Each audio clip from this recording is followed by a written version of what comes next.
Past tense. Okay, here's your activity.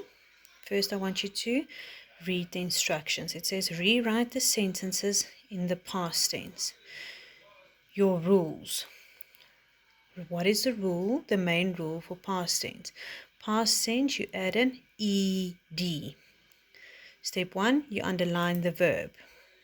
After you've underlined the verb, you need to change it into the past tense. Let's look at number 1. The dog plays in the garden. What is your verb? Plays. Underline it. Now you change it into the past tense. What is the past tense for plays? Played.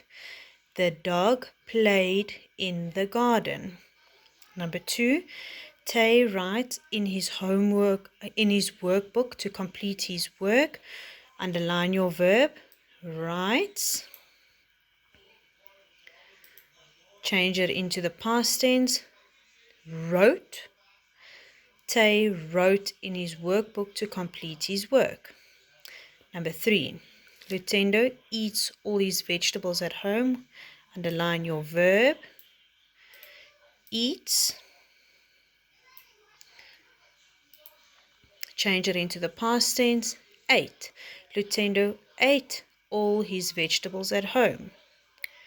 Number 4, I live in Gauteng province. Your verb is live. Change it into the past tense. I lived in Gauteng province. Now I want you to complete 5, 6, 7, and 8.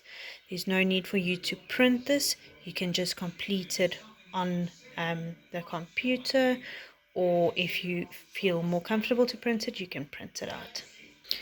Now we are going to practice adjectives. What is an adjective? Adjective is a describing word. Okay, when we describe something, we use adjectives. The trick with adjectives is to find interesting ones. Okay, so these you are going to do in your workbook. Find the adjectives in the sentences below and replace each one with a more interesting one. Let's look at one. Mihaly looked at the high mountain. Which word in that sentence is a describing word? Let's say the high. So what other adjective can we use as instead of high?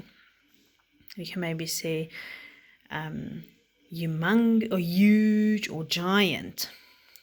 Ashir sat under a large tree.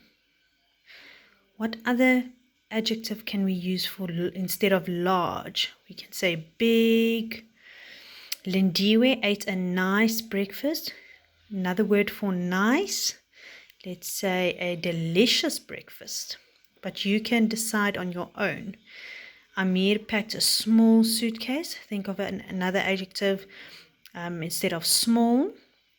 Alana gave her cousin a big smile. Another word for big. Degrees of comparison. We did this in Afrikaans as well. Okay. Comparative adjectives are used to compare one noun to another. If a noun is being compared to just one other noun, the adjective is known as comparative. But if the noun is being compared to more than one other noun, a superlative adjective is used. Okay, now let's look at this table. Okay, so the adjective that they give us here is deep. Comparative form, if we compare it to one other thing, it will be deeper. And if it's compared to more than one, it's the deepest. Hot, hotter, hottest. Long, longer, longest. Now, I want you to do number 4, A, B, C, D, and E. 4A, Cape Town is old, older, or oldest than Sun City. It's compared to 1. So it will be your comparative form. Cape Town is older than Sun City. Compared to Iceland and Norway, so now we are comparing it to more than one other thing. South Africa is hot, hotter, hottest. Is the hottest. with number 4, I want you to rewrite the whole sentence and just write the correct adjective of comparison in color.